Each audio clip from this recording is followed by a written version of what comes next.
Well, it's time for another episode of Dashing Down Sporting Adventures, view from the Outer podcast, and you can access all these podcasts on Spotify and all social media outlets. And we're here again for Desporto Family Restaurants. Have been our sponsor right throughout the football season, where Italy comes alive on a plate, and you can catch them, Antoinetta, Claude, and the crew, Williamstown, Yarraville, Essendon, the kiosk at Williamstown Beach, Gelato Desporto in Yarraville, and a bar, Bottego Desporto, also in Yarraville. Well, I'm going to use an Eddie Maguire phrase because we're talking about football, and it has been a big week in football. It's been a massive week in football. My guest tonight, I had him on about 14 weeks ago, and he was talking about the board needs to be changed. They need to change the coach. The club's in diabolical trouble. 14 weeks later, as they're calling it the phrase ladder, Carlton are on top of the ladder, and they're playing in a wild card against Melbourne on Saturday evening. Vince Loccisano, welcome to the program. Good to have you with us. Great to be back with you, Dan. And yes, praise the phrase. I don't know whatever other jargons they're coming up with, but yeah, we're very fortunate to have found our next messiah at the Carlton Football Club in Josh Fraser, and hasn't he done a wonderful job since he took over as the interim coach? And I don't think it was really, it was a decision that just literally had to be made to give it to him because he's earned it. I can't remember an interim coach ever doing any better than 11 wins and a draw out of 14 matches that he's been in charge, especially after taking over a team that had only won one match in the previous 9. So I don't think that it was an option for the board. They just literally had to give him the opportunity the minute he put his hand up for it. So you're happy with the board now, Vince? No, I still have my reservations about the board, and I still believe that. Well, in fact, it's interesting that I saw some reports that they're making noises that Greg Williams will be stepping off the board at the end of this season. So I think that was well overdue, and as far as I'm aware, he's the only board member in history to be remunerated for being at the club at the same time as being a board member, and that only started at the same time that he was a board member. So I know that they're saying technically he's not paid to be a board member. We're just employing him as a consultant. Well, to me and to most others that look at this, it doesn't pass the pub test. He's literally been there as a paid director, and I don't like that at all. I think if you're going to be on the board, you do it because your intentions are good towards the club and you're not doing it just for the financial remuneration. But anyway, that's another story. No doubt they'll replace him with someone else. Whether it's anyone with any football acumen, who knows? But that's my main criticism of the board, that it doesn't have enough people on it that really know about the football side of things. But I've got to give them credit where credit's due, in that they have allowed the CEO, Graham Wright, and the general manager of football, Chris Davies, to do what they're meant to do and do what their skills are and their I guess credentials are, and that is to make football decisions. As I said, I think it was the lay down misère that Josh Fraser got the job. It's not like that was brain surgery, but at least they've allowed them to put in who they think they should they should give the job to without interfering at board level. You talked about the fact that they had to make some decisions, and as well as moving Michael Voss on, they also moved Nick Austin on. I heard a couple of talkback callers. Yeah, correct. And I thought, okay, well, maybe the recruiting hasn't been great. But fast forward 13 weeks, and there was a Carlton supporter got on today and said, gee, Nick Austin's unlucky. Yep. On Talkback Radio, he said this. Picked up Ollie Florent and Will Hayward as part of the Charlie Curnow deal. Mm-hmm. Matthew Cottrell, who to me is a pain in the backside, but he can play a little bit. I think he thinks he's a bit better than he is, but he was a rookie-listed player or someone that came off the STP list. Mm-hmm. Also, Lord was a mid-season draft pick. They picked him up. Wilson was in the middle of the draft, so he wasn't a high draft pick. He's become a good player. Ison was another one that you picked up. Frankie Evans, well, where's he come from? 22 goals in the last few weeks. He was on the scrap heap. Another one that's been a very handy pickup as well. So when you look at the list, which was the same list that Michael Voss had at the start of the year, that Nick often was shown the door for because it wasn't a great list, it's a pretty good list now, isn't it, Vince? Well, I think the lesson in that, Dan, is that we shouldn't judge list managers and recruiting managers necessarily too quickly, because if you judge this list based on how they were going under Michael Voss, you'd say, oh, throw them all out and start again. Trade Cripps back to WA and trade Wiedering over to North Melbourne. They need a full-back, or the Western Bulldogs. But, there was all that sort of talk going on after 8 or 9 rounds this year. And that's probably why the administration decided to part ways with Nick Austin, because they'd assessed his recruiting as being substandard. But now we're looking at the side and realising that they are actually very capable. And all of a sudden, you start wondering, well, hang on, did they press the button too early on getting rid of the list manager before assessing him under some, or at least assessing the players that he recruited under a different coach? Because it's amazing the transformation in this team mid-season. I mean, it's the same players. It's just a tweaking of the game plan by Josh Fraser. He's found the key, if you like, to making this team tick. And all of a sudden, there's a whole lot of players there that were being talked about like they were ready to be delisted. Now, all of a sudden, they're playing like champions. So, yeah, I think they did press the button too early. And a lot of people would say that these recruiters and list managers are people who often are criticised for these recruits if they don't work out, but often it's because they're not being developed properly once they get to the club, or they're not being coached or guided or directed properly by the coaching staff. So I think, Nick Austin could sit back right now and say, well, there you go. This is what the players I recruited to the club are capable of, and he's probably glad that Josh Fraser's been able to get that out of them, because they certainly weren't performing that way under Michael Voss. Mad Keen Carlton supporter, and he's been a member of coterie groups at the Blues. Vince Loccisano's joined me on Dashing Down Sporting Adventures view from the outer, looking at round 20, at the start of the finals with the wildcard round this weekend for Desporto Family Restaurants. He comes alive on a plate forged from Nonna's Kitchen, made with Southern Soul. So Voss often goes out, and you talked about the development of the players maybe not occurring under Michael Voss, but that's the role of the development coaches. Why didn't any of them lose their jobs? Well, a lot of them actually turned over at the end of last year, and there are some of them that retained their jobs, but we also recruited a lot of new assistant coaches to the club. Some of the names just escape me at the moment. The former North Melbourne centre player, I'm trying to remember his name now. I'm getting old, Dan. I can't remember these names anymore. Pat Adams. Lee Adams was one of them. Lee Adams was the one I'm talking about. Yeah, he's one. We also had another one or two come across.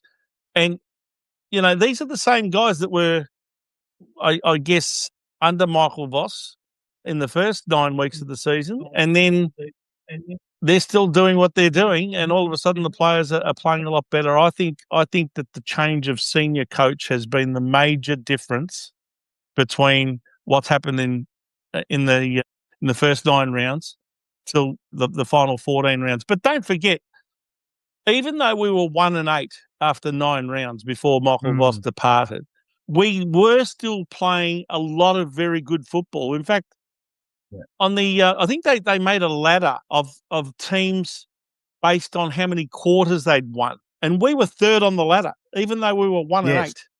We'd actually won more quarters than all bar 2 other teams. So we were doing a lot right. We were actually winning a lot of quarters, but we had these 15, 20-minute patches in nearly every game where we would be conceding 5 and 6 goals, or sometimes more in succession, and that would cost us the game effectively. Probably, the big one was the very first game against Sydney Swans up in Sydney, where they kicked 12 in a row, or 12 goals for the third quarter, I think it was. Yeah. That was, blowing us out the water. But up until that point, we were very competitive. So, I think there was just a lot of pressure on, because Michael Voss, everyone knew he was on the last year of his contract. There was a lot of pressure on to win, and the more that pressure builds, the more tension, the more, I guess, urgency there is, and a lot of players don't know how to handle that. And I think that's what told in the end, and there needed to be a circuit breaker. There needed to be a pressure release come from somewhere, and I guess the obvious one was for the coach to either get sacked or to walk. Now, in the end, I think what probably happened is that they tapped him on the shoulder and he said, "Yep, time for me to go." So they allowed him to go on his terms, or at least to be publicly seen to be going on his own terms. But I think in the end that they all knew that it was time to go. Do you think, Vince, there's too much pressure on players at the Carlton Football Club from a large group of supporters because you expect to win? You still, and you and I have discussed this before on other episodes of You from the Out of a Dash and Sport Adventure podcast for the Sporto Family Restaurants, that Carlton still at times, I think they're getting a bit better. We'll talk about Essendon very shortly with their decision to appoint a favourite son, Mark McVeigh, as coach, which I think is a very interesting decision. But do you think because of Carlton's success in the 20th century, latter part of the 20th century, that the supporters just expect to win, and when they're not winning, they throw the baby out with the bathwater? There's just too much pressure? I think it's easy to arrive at that conclusion, but I don't think that that's the case anymore. It might have been the case early on in this century, but I think by and large our supporter base has been quite patient, in fact very patient, and very tolerant of poor management and poor decisions made by both board and administration over the last probably 25 years.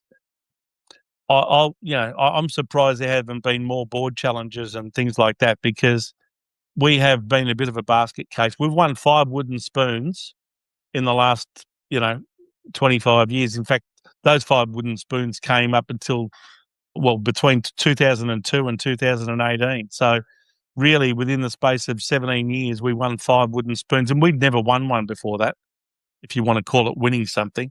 Yeah. So I think our supporter base has adjusted to what the club has become. Yes, in the 20th century, it was very much a proud, boisterous club that everyone used to walk around with their chest puffed out, and you used to have a bit of swagger about you as a Carlton supporter, because you just knew that you'd be playing finals most years and you'd be a real good chance of winning premierships in most others. So it definitely changed since the turn of the century, and I think by and large Carlton supporters have adjusted to that. Maybe the older supporters are a bit like the way you've just described, but I think the more recent generations have not seen any real success, Dan. So they're not used to that sort of arrogant Carlton supporter that might have been around back in the 70s, 80s and 90s. So I don't know if that's answered your question, but I think by and large we've been a victim of a lot of poor decisions at board level and administration level, and we haven't necessarily employed the right sorts of people there either. Look, to win a premiership, everything's got to be going right for you from the board down. And anyone who's won a premiership will tell you that. Everything's got to be in place. It can't just be having the right senior coach. It can't just be having the right group of players. It can't just be having the right board or president. Everything's got to gel. Everyone's got to be on the same page, and everyone's got to be aligned in what you're trying to achieve. And you've only got to look at the Brisbane experience over the last decade or so to see how it can turn around from a club that was literally down in the doldrums as we were 10, 11 years ago, scraping at the bottom of the ladder. They put in all the right things, all of the right measures, put in all the right people to make it happen. And in time, they made finals. They made finals for 3 or 4 years before they finally made it to a grand final. And now they've won the last 2. So, and a good chance to win a third. So, that just goes to show you what can be done if you turn it around with the right formula and employing the right people to do it. 2 more questions on this. What do you think Josh Fraser has that Michael Voss didn't have, the team to be able to play better football with the same list and win games? And not just win games, belt teams. I mean, that Brisbane performance is the best performance I've seen from a team all year. That's why I'm thinking Carlton could do some damage in the finals, provided they get over Melbourne on Saturday night. Yeah, well, look, we shouldn't be getting too ahead of ourselves. It's a monumental ask, if you like, to win 5 games in a row to win the premiership. We are playing as well as any other team in the finals. That's true. But at the end of the day, we're still 10th, and we're going to have to play every single week. Every week will be an elimination final. Some teams we come up against will have been well rested, and no doubt they'll go to work. They'll do some homework on us as well. What I think Josh Fraser's been able to do is to unlock the real potential in each and every player. I think it's the way he relates to the players individually and collectively. It's how he communicates. I think it's actually demonstrated as much as anything if you watch and listen to his press conferences and compare those with the Michael Voss press conferences before that. When Michael Voss was in press conferences, honestly, I used to shake my head and think to myself, what did he just say? I never really learned anything from listening to his press conferences. Whereas Josh Fraser, he's direct, he's calm. You wouldn't even know whether we won or lost half the time when you just listen to his press conferences. He's very measured and he's very clear in his direction. And you can see that he'd be like that with the team and keeps it simple, outlines what he wants out of them, and they are playing for him. There's no question in my mind that they are, they're playing like a team that's just broken the shackles and now playing with some real dare and real pizzazz. They're taking the ball into the middle of the ground. One thing I've noticed in the statistics that show up is that they are passing the ball a lot more with shorter kicks, hit-up kicks, and they're hitting targets a lot better. I think that they've probably gone to work on that with their training. Their kicking efficiency is improved dramatically, and they're not just bombing the ball into the forward line as we used to see with teams that were coached under Michael Voss. They were often bombing the ball into the forward line, and the defence of the opposition knew what was going to happen, and they prepared for that, and we were easily defended. So I think that a few tweaks to that game plan is what's been the real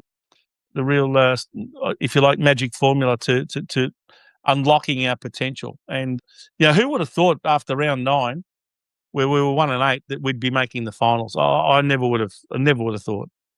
Should the players be embarrassed about what's happened, or is that in the past now? Considering they couldn't perform for Michael Voss and they've been able to perform for Josh Fraser, because you don't lose your ability, as you know. That's true, Dan. But at the same time, I don't buy into that sort of, the players ought to be ashamed of themselves. Why didn't they play like that for Michael Voss? The coach is either going to get them to play well for him or he's not. And I think that's the job of the coach. It's to get the players to play to their potential. And clearly under Michael Voss, they weren't. I don't know what it was, whether it was his communication style, whether it was his game plan, whether it was something about, a lack of clear direction. I'm not sure. All I know is that since Josh Fraser took over, they look like a team that's just transformed itself into a side that knows exactly what to do at any given moment. The other thing he embraces is imperfection. He often says, if you make a mistake, don't worry about it. Don't worry about how to defend the ball. If we've turned it over, go straight into what we have to do when we've lost possession. So he's not getting too bogged down with what they're not doing right. He's saying, okay, that didn't work out. Go on to do something next that will get us the ball back. It's often the players that we've hardly seen at all that have all of a sudden been getting a go as well. That's the other thing I've noticed with Josh Fraser. He's not playing Adam Saad. He's not playing Zach Williams. He's not playing, to a large extent up until recently, Ollie Hollands. And I think the reason for that was because his disposal efficiency wasn't up to scratch. So, go back to the VFL and get it right. So he's been playing players that Michael Voss wasn't prepared to take chances on. Players like Billy Wilson, players like Jack Ison, players like, we've seen what Harry Dean's capable of this year, but there's all sorts of other players, Taylor Byrne. These kids are now being given opportunity under Josh Fraser, and he's shown a lot of belief in them, and they have not let him down. And what that's done is actually got the older players like Cripps and Wiedering and Walsh and these guys to all of a sudden find a new lease of life as well. So it's really been great to see. And from watching a side that I personally didn't enjoy watching. I didn't even like watching my own side's games up until there was that change of coach. All of a sudden, we're a team that everyone wants to watch, and now we're box office. So, look out in the finals. If we can keep this run going, who knows how far we can go. Michael Voss, Vince, is the only coach that has got Carlton into a preliminary final since 2000. What do you say about that? Well, that's not a a bad fact. record. That's a fact, but that was in his second year as a coach with a team that was ready to peak. And what you'll see is that those 4.5 years under Michael Voss, that was the peak of our performance, a preliminary final. And that was in a season where we started off really badly. I think we were something like 4.5 wins from the first 13 rounds. And then all of a sudden, from being bottom 4, we went on a big run of about 8 or 9 games in a row, and we made the finals. And then we won 2 very close finals against both Sydney Swans in the elimination final and then Melbourne in the semi-final. At the MCG. They were fantastic results for us, but we only just got over the line in both of those. Then, of course, we went up to Brisbane. You still got over the line, though, Ben. You still got over the line. I mean, this is the issue. No, I understand that. But what I'm trying to say is that was the peak. That was the most that Michael Voss was able to get us to. So the preliminary final against Brisbane, we kicked the first 5 goals and weren't able to hold on to that lead. The reality is that Brisbane went on to win that game by about 3 or 4 goals. So, it reached its peak then, because then after that, in Michael Voss's 3rd and 4th and 5th years, we went from finishing, 3rd or 4th that year to finishing, I think, 8th and just scraped into the 8 in 2024. Yep. And then 2025, we didn't make the 8. I think we only finished in about 11th. And then this year, before he departed, we were down in the bottom 4. So clearly there was a big slide happening for 2 or 3 years in a row after reaching that peak in 2023. Vince Loccisano is my guest, Mad Keen Carlton supporter on View from the Outer podcast, which you can get on all social media outlets and also on Spotify for the Sporto family restaurants, whether you're pulling up a chair for dinner, grabbing your favourite pizza, the best pizza and pasta I've ever had in my life, on the way home, or gathering the whole crew for something special. To Sporto is where the laid-back charm of Italy's south meets the style of the north, familiar, generous and unforgettable. Well, an arch enemy of Carlton for many years has been Essendon.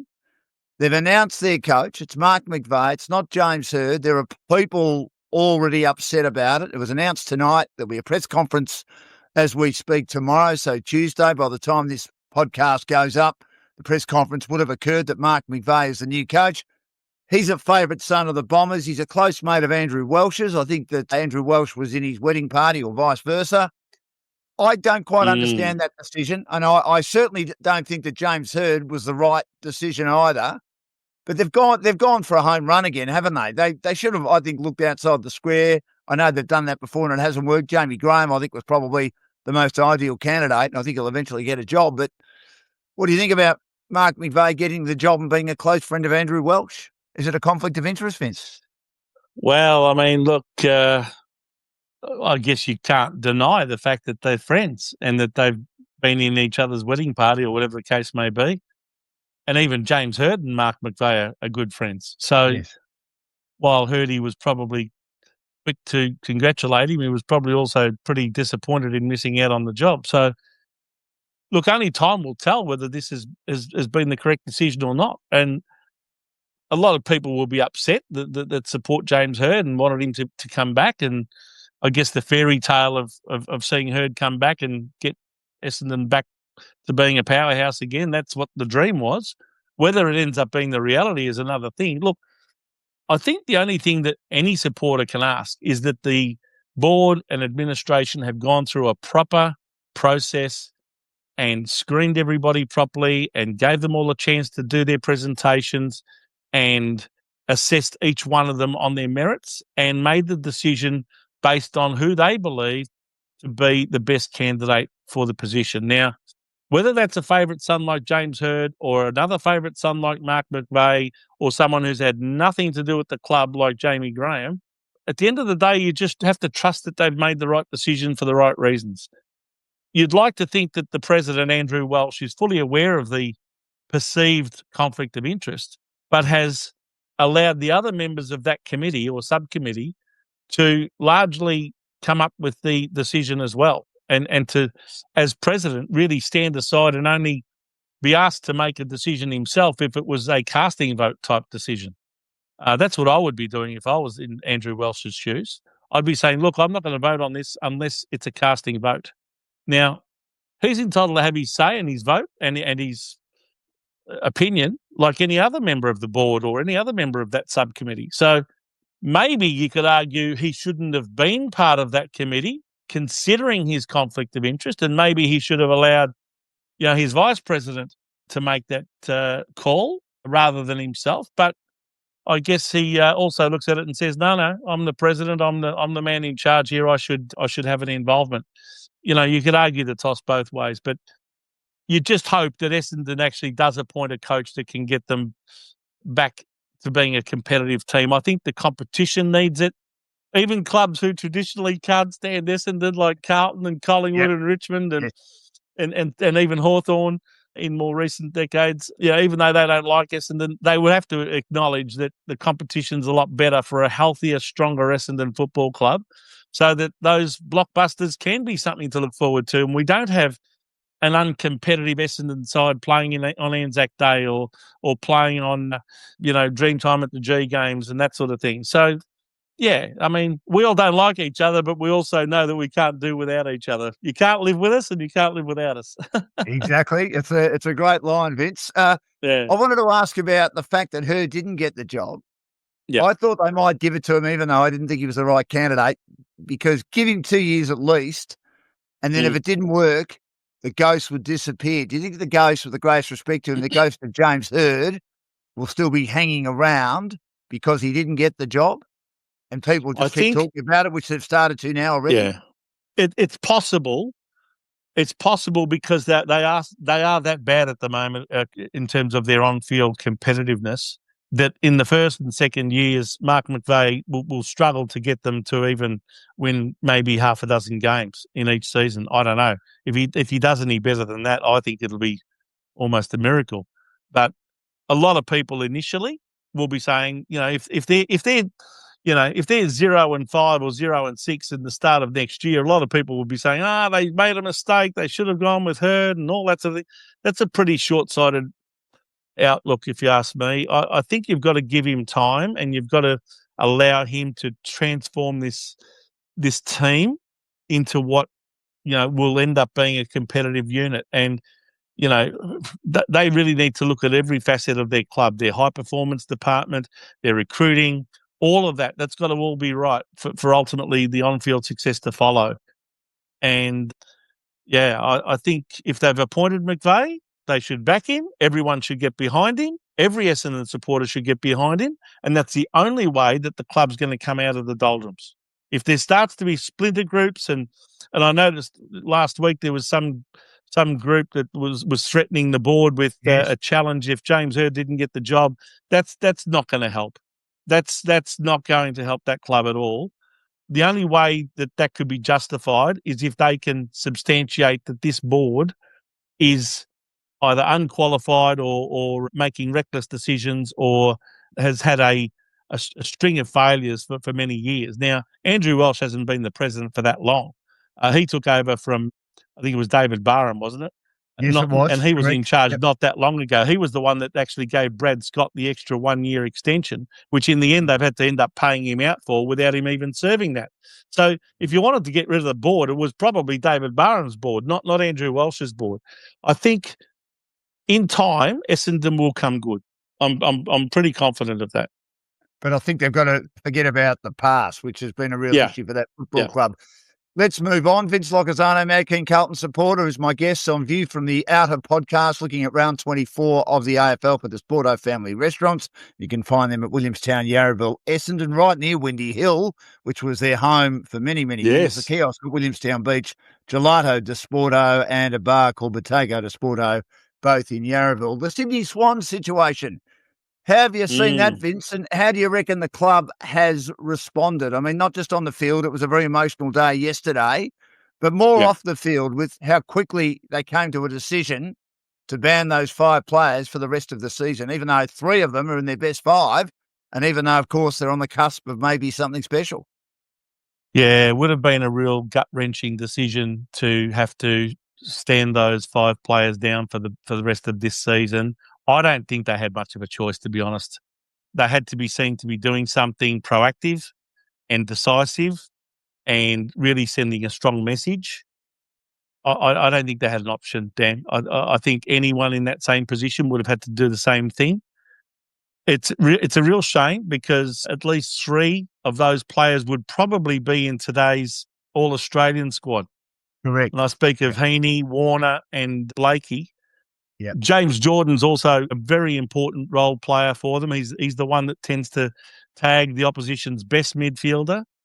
And then, of course, you've got Riley Bice, who's also a capable player as well. But, it's ripped the guts out of their team. And Brisbane must be laughing laughing now that the Hawthorn didn't quite win by enough over West Coast last night to snatch third position on the ladder off them on percentage.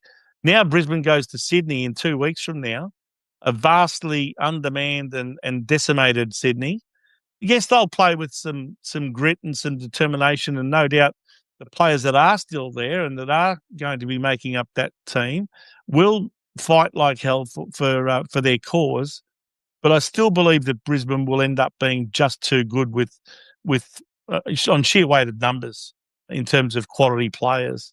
And to take Heaney and Warner and Blakey and Jordan, especially out of that side, leaves a gaping big hole. So, it'll be an amazing effort if Sydney was to get over the line against Brisbane in 2 weeks from now. I think it really opens the door for Brisbane to get the win there and to then get a week's rest and play their preliminary final at the Gabba, and then that sets them up for yet another tilt at yet another premiership. And if they do that, it'll be a three-peat.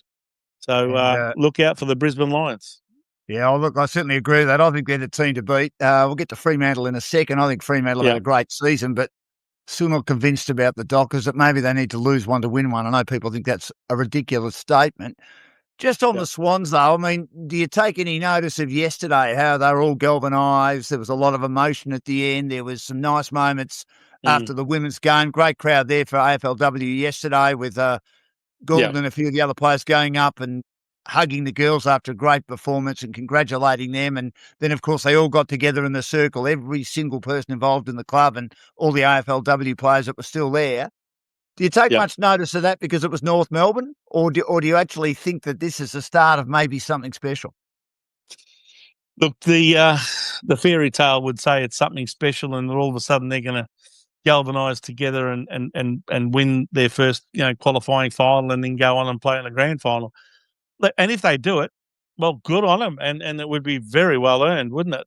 I personally can't see it happening, but the win against North Melbourne was a lot more predictable because of the emotion involved this week, with all of the drama that was going on as the scandal was unfolding. I mean, it to some extent galvanised that football club. They had to batten down the hatches and they had to support each other, from the women's team to the men's team and all that. So it didn't surprise me that both their women's team and men's team won on the weekend. Don't forget, though, North Melbourne were playing their last game of the season. It was an interstate trip for them. They had nothing really to gain in terms of improving their position on the ladder or making the final 10 or anything like that. So to some extent, you'd have to question whether North Melbourne was really invested in that game. And I think, I actually predicted that Sydney would win, but I think their next game against Brisbane is going to be a vastly different assignment. I think you'll find that Brisbane, with all of their talent, will be a much harder team to beat, especially with what's at stake. I don't think there was much at stake on the weekend for North Melbourne. If I could just say this, Vince, and I'm going to back over, it's only North Melbourne. North's last 2 weeks have been great. I mean, they were very good against Geelong and they blew them away early, and they were excellent against the Bulldogs, who found form in the last couple of weeks in one of their better performances of the season. So you would have thought that they knew that Sydney were going to be on an emotional roller coaster and that they had an opportunity to end the year on a good note. They're actually favourites because of the amount of talent that was being left out of the Sydney side. So Yep. North would have to be disappointed with that too, even though it's the last game of the season, considering they'd made great ground in the previous 2 weeks. They go back to an ordinary performance like that, which they were hoping they wouldn't see again. Yeah, look, to lose by 53 points when you're actually installed as a favourite is pretty disappointing. Look, I guess the smart punter would say, geez, it was an opportunity to really cash in on Sydney. They were always going to give it their all in that game, and that North Melbourne were just, going to be 5 to 10% off. They had nothing really to play for. Look, you don't have to be off by that much, Dan, No. to all of a sudden be a pretty ordinary team. I mean, I've even seen it with Carlton in games, even when Josh Rhodes was coaching in recent weeks, where we were a bit off against Hawthorn, and then we were a bit off against Collingwood, and we'd lost both those games. Even a couple of weeks ago when we played the Bulldogs, we were a little bit off, although I think they prepared that game better than we had anticipated. They played a very clever game plan against Carlton. You only have to be off a little bit to all of a sudden be vulnerable. And I don't think North Melbourne went up there really motivated in any major way. And it didn't surprise me to see Sydney win and win well. So do you think, Vince, if we get a Fremantle-Brisbane grand final, that the Lions deserve to be favourites because of all their experience and the fact that Freo's record at the MCG is not great and they don't play there often, even when they do play? Yeah, you'd probably say if Brisbane got there in the manner that I described, by beating Sydney and then having a week off and then playing their prelim in Brisbane and then winning that one, you'd have to probably install Brisbane as the favourite based on the fact that they have been there and done that, and that they are used to grand final day and they are accustomed to what goes with it, largely. Not every single player, because obviously there's a few new players in that team this year, like Oscar Allen and guys like that, Sam Draper. But, largely their team would be quite experienced in that whole week, that whole experience. Whereas the Fremantle team, it'll all be new for them.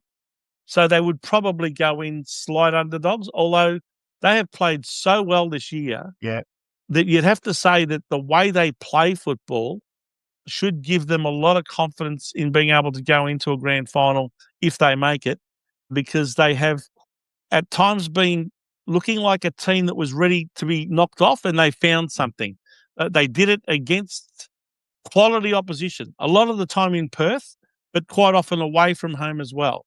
So, I think that they're ready to go the next step. They could very well take it out, but, they've got to take it 1 week at a time, as we say in the classics. You've just got to take it 1 week at a time. You can't get ahead of yourself and start thinking about grand final in week one. You've got to just concentrate on your very next opponent and prepare as well as possible against them.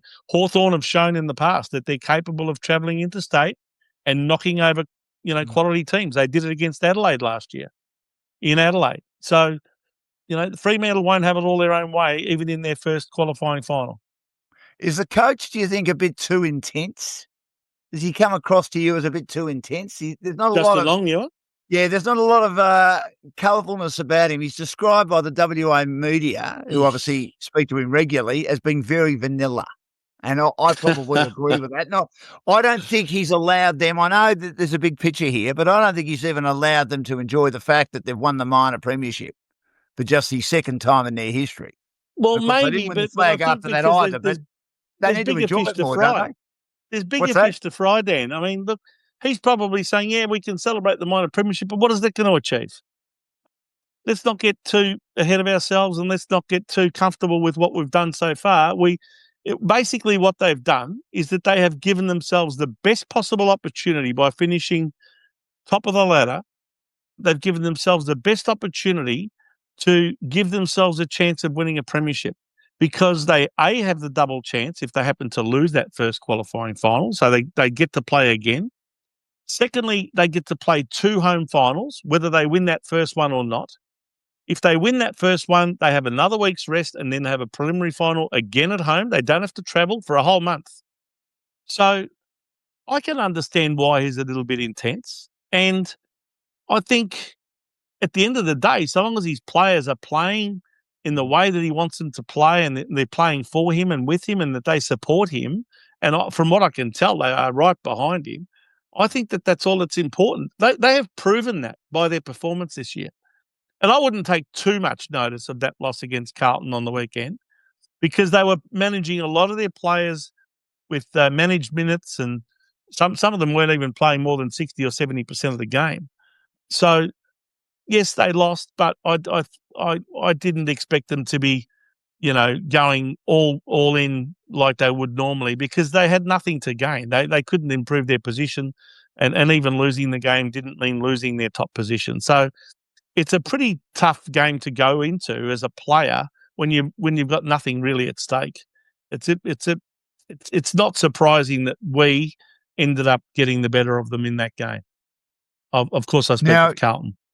Of course, you speak of Carlton. We always go back to Carlton, Vince, don't we? Who's our guest tonight on Dashing Down Sporting Adventures, view from the out of the Sport Home. By the way, Dan, I don't know if this is happening visually or not, because we are going on YouTube, I believe. But for the last few minutes, I haven't seen anything on your square. I've just got a black square. I'm not sure. If that's what's coming out on YouTube or not. Because I'm happy about that because I've got a very good head for radio. So provided you can hear us, people get sick of my voice, they're here to listen to you, Vince, on that Dashing Down Sporting Adventures view from the outer. Oh, you're very kind, Dan. Very kind. Too much. I've got a very good head for radio, as I've said to you many times. You can't grow grass. Right. I just thought I'd mention it to you because it might look a bit weird if people are watching on YouTube to see a totally black square that I'm talking to. I think it's a better look than what they would normally see. Anyway, we move on. We're not here to talk about me. Now, Melbourne is the team that Carlton are playing this week, and the Demons, they blew it last week, Vince, didn't they, against the Bulldogs? They've got a great record at the MCG. They had more to play for than the Dogs, although I think the Dogs were trying to avoid going to Adelaide, which appeared to be the likely scenario in the wild card, that Adelaide would host one of them. Of course, they finished top 6, but the Demons blew the opportunity, didn't they, in a game they probably should have won? No doubt. I was a bit bemused by that result. Not to discredit the Bulldogs, because I thought that they played very, very well, and I guess they put the writing on the wall the previous week against ourselves in that draw. But yeah, Melbourne looked like a team that's. And I know the previous week they had a big win over Port Adelaide in Adelaide, but I mean, they're also decimated with injury and coming towards the end of a season where they've got nothing much to play for. Yeah. I think Melbourne's starting to show signs of fracturing a little bit. Not in terms of team spirit, but I'm talking about they're losing a lot of soldiers. Van Rooyen, that suspension to Van Rooyen really hurt them on the weekend. But apart from that, then you had Jefferson go down with injury. I believe Jake Lever has been ruled out this week with injury. And there's one or two others that they're missing from their best 23 that would normally be there. And I just wonder whether maybe they're going to be a bit light on for on-field talent and on-field capability, especially in the tall man department. A lot's going to ride on Harrison Petty. And obviously, Max Gawn and Cozzy Pickett are going to have to play blinders for them to win. They're capable, don't get me wrong. They are capable, and Stephen King's done a wonderful job with them this year. No one really picked them to finish in the top 10.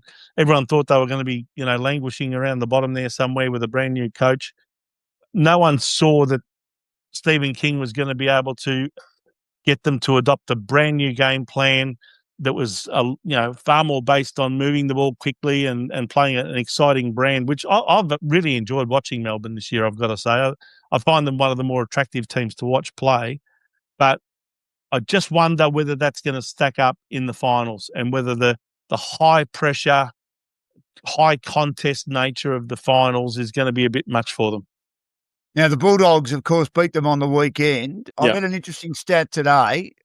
There are a lot of people, as you know, on all the forums who are very critical. They, I think, exist to be miserable, and they exist to get on the forum to drive people mad and criticise people and criticise the coach. Well, I think Luke Beveridge has done, I think it might be time for a change, but in 12 years as a coach, he's had 10 winning seasons. One other season was 50% win-loss record the year after the grand final, and then 2018 when they were starting to rebuild was 8 wins, 14 losses. So his record is pretty good. But I look at their draw this year, and they've played the most teams in the top 10, 13, and their record is not too bad. It's just under 50%. And then I look at the fact they've had 12 6 or 5-day breaks, more than any other team, and they get another one this week. And the other question on top of that is, and I think it's a non-issue, a non-story, Bulldog supporters are saying because we finished ahead of Collingwood, we should play that final at Docklands. I'm against that. It has to be at the MCG every day of the week because I think, as you said before he went on air, Vince, that this is a money spinner for the AFL. It's got to be happy days, cha-king, cha-king, cha-king. We could get around 170,000 for the 2 matches. But do you think that they do have a case that because they finished ahead of Collingwood, they should be given the opportunity or the option to say where they want to play this week? Well, they've certainly got the right to express what they want. Whether they'll get what they want or not is another thing. I mean, Geelong's another team that has often said that they wanted to play their final down at Cardinia Park or GMHBA Stadium as it is now, and unless they were playing a really low drawing interstate team, I think they might have played Fremantle there once, maybe twice in finals. They got beaten too. They got beaten by Fremantle. Exactly. But the point is, you've got 2 Victorian-based teams in the Bulldogs and Collingwood. If you're going to give the majority of people an opportunity to actually go to the game, you've got to have it at the MCG. Yes, I hear the arguments, and I think Josh Jenkins, former Adelaide and Geelong player, came out during the week and said how disgusted he was that the AFL scheduled this game to be played at the MCG instead of Marvel Stadium, which is the home ground essentially of the Western Bulldogs, and that by finishing 8th and Collingwood 9th, they should have had the option to play it there. I think that's a short-sighted viewpoint. I tend to agree with you. If it's 2 Melbourne-based sides, you've got to have it at the MCG. And even if it's not a Melbourne-based side that you're playing, if it's something like an Adelaide, for example, you'd probably still have it at the MCG, to be honest, because a lot of Adelaide people would come over here for it. But, look, it's amazing how often Collingwood gets on the right side of these decisions.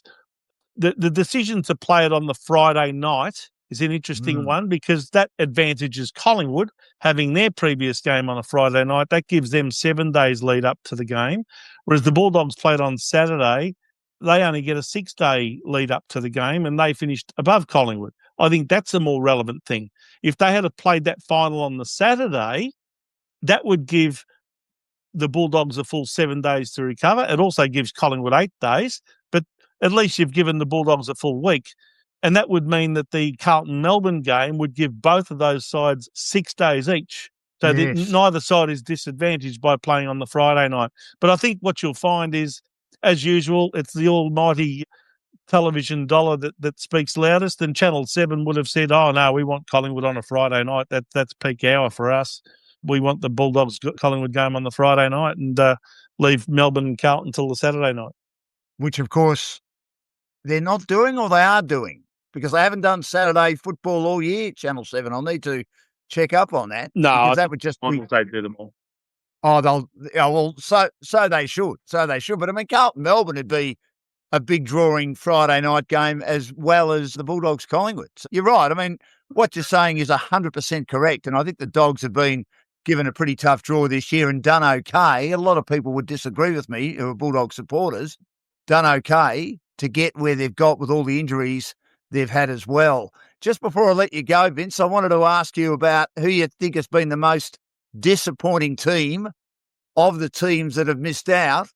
And if Jake Stringer wanted to go to Carlton, would you have him? No, I don't think Jake Stringer's the right fit for Carlton. He's not what we need at this point in time. But I think he will get the opportunity with someone else, maybe a St Kilda or a club of that nature that needs a tall forward. Maybe even Collingwood could do with someone like Jake Stringer. So what was the first part of your question apart from Stringer? The first part of the question is the most disappointing team you thought would go better than they have. Yes. I'd probably say, based on ability, I'd have to say Gold Coast Suns would have to be the most disappointing team. I think a lot of people had them finishing top 4, top 6.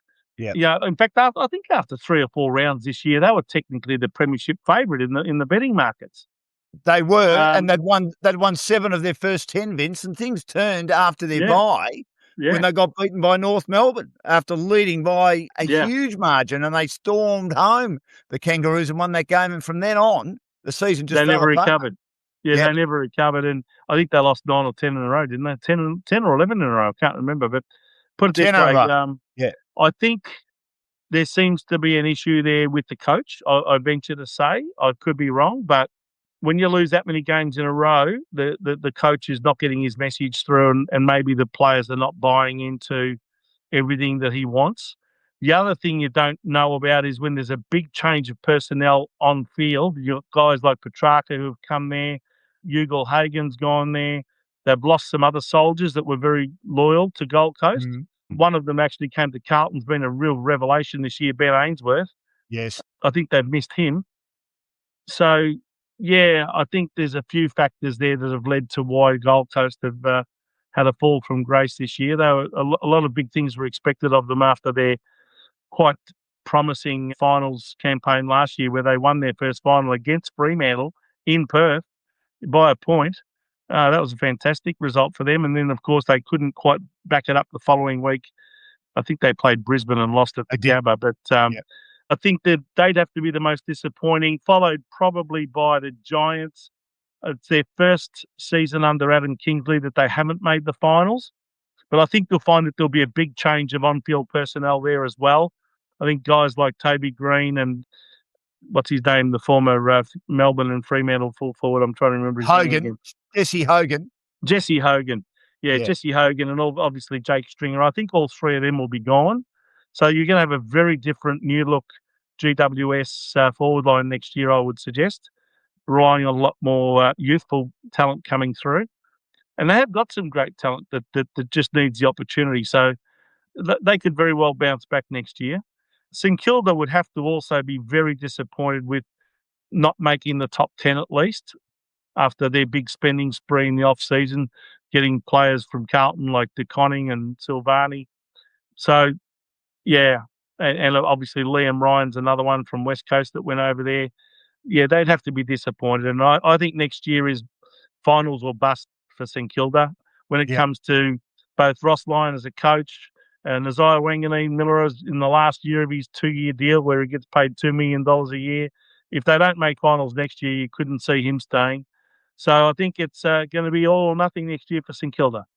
Well, the thing with Ross Lyon is he's got carte blanche to virtually do what he wants to do. But you're right. But there's a limit. There's a limit to that, and you can't keep doing that forever. And I think if they don't really well and truly make the finals next year and progress quite a little bit more than what they have this year, I think he'll be looking for another job or retiring because they need to move in a different direction if he can't get them into the finals. And the other news today is that Zack Butters, surprise, surprise, has said he's leaving Port Adelaide. I mean, I'm starting to think we need to be a bit like rugby league, where it's been farcical at times where there's been a situation where they've announced at the start of the year that a player's leaving at the end of this year before that season's even started. They've even announced that coaches are changing clubs at the start of the year in rugby league before the season's even started, going to a new club for next season. Maybe that's a bit early, but we've known a long time that Butters was leaving Port Adelaide. Geelong, I don't know how, I believe are the favourites. The Bulldogs are a chance because he did support them, but I still think Geelong are probably going to get him. Does that stick in your core a bit, Vince, that the Cats keep getting all these players, and even though Butters will be on big money? I don't understand how Geelong can do the deal. I'm a bit confused as to how they're going to possibly attract Port Adelaide in terms of doing a deal with them. I don't think they have the draft picks maybe they'll give away some good players, but in reality, I would have thought the Bulldogs would have thrown everything at this. And also, I believe Richmond's come up with a massive offer for him. They have. Yep. If he was going to go anywhere other than the Bulldogs, the only team I thought that might have snaffled him purely based on money was Richmond. But he also knows that going to Richmond means probably, probably being in the doldrums for another 3 or 4 years before they can start to make, decent ground into the finals. Yet again, another year where they've disappointed, only 3 wins on the board. So if he's moving from Adelaide back to Melbourne for reasons other than just family and all that sort of thing, if he's actually looking to get to a club where he can experience some on-field success, and by that I mean literally premierships, I would have thought that the Western Bulldogs would have been a great fit for him. But, who knows? Geelong, they often attract these players based on their environment down there, their culture and all that sort of thing that they talk about. It'll be interesting to see where he ends up, but we probably won't know until that trade week starts. Exactly. It looks like they're going to get Toby Green as well. I'm not sure their culture is that good, is it, Vince? I mean, this story of obviously the contract waiver in regard to the playing, despite being a lot for Jake Kolodjasny. Yeah. That issue is still bubbling along behind the scenes a bit because of some other controversies, the Sydney Swans in particular. But is Geelong's culture that good? It might be good on the outside, but on the inside, is it that good? Do they get away with a few things? Well, maybe. I'm not close enough to things down there, but they certainly know how to sell the idea, don't they? They certainly sell the whole environment thing and out of the rat race of Melbourne, and it's a bit more like a country town down in Geelong, and you can do with Jeremy Cameron and go out on a farm and all that sort of thing. So it does have some facets about it that make it attractive. And from what I can tell, they don't overpay their players.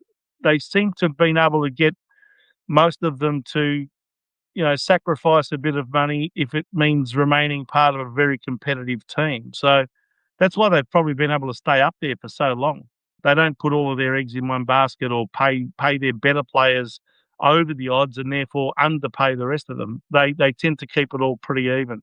But look, I think Toby Green's almost a lay down misère to end up at Geelong. Yep. But Zack Butters, I'd be a little surprised if he ended up at Geelong. I wouldn't be. They just find a way of attracting these players. I mean, they got Bailey Smith and they still haven't reined him in. I was just interested, don't know whether you heard the interview after the match against Richmond the other night, where Cam Mooney asked him a question which had danger written all over it. He said, "What are you planning to do on your week off?" And he said, I hope to have 300 beers. And then he backtracked a little bit. I mean, you've got to nearly fine him for that, or he's got to get a police explain from the AFL, doesn't he, after the Sydney situation. Look, he was trying to be funny about it, but does he have common sense? Does he realise how serious this situation is at the moment that he would make a comment like that and be so flippant about it? Dan, without sounding too disrespectful, we're talking about footballers, and not all of them are what you'd call Rhodes Scholars. No. And some of them tend to mouth off and think that they're being funny or think that they're just having a bit of a joke without really thinking before they speak. And I think Bailey Smith's one of those. He was the one you're referring to, wasn't it? Correct, Bailey Smith, yes. So, I mean, I thought I mentioned Bailey Smith. He's often done things and said things before that have got him into trouble as well. So he's probably a brilliant footballer on the field, but when it comes to what comes out of his mouth, I think I've seen far more intelligent blokes going around than him.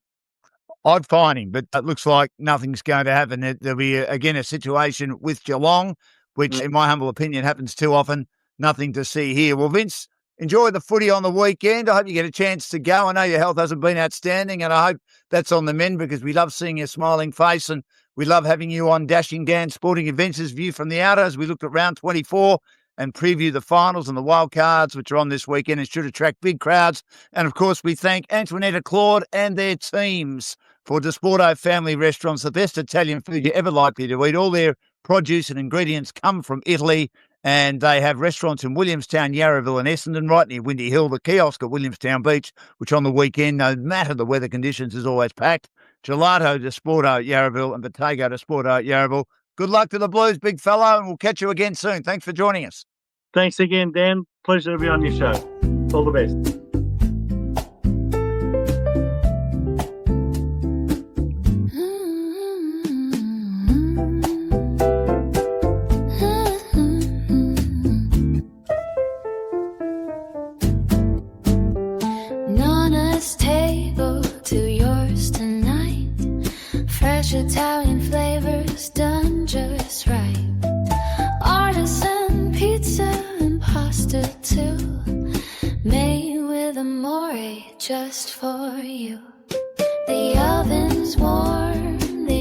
smells sweet, a gathering that can't be beat. Pizza the sport, oh, take a bite. Taste the joy, feel the light. Pizza the sport, oh, share the cheer.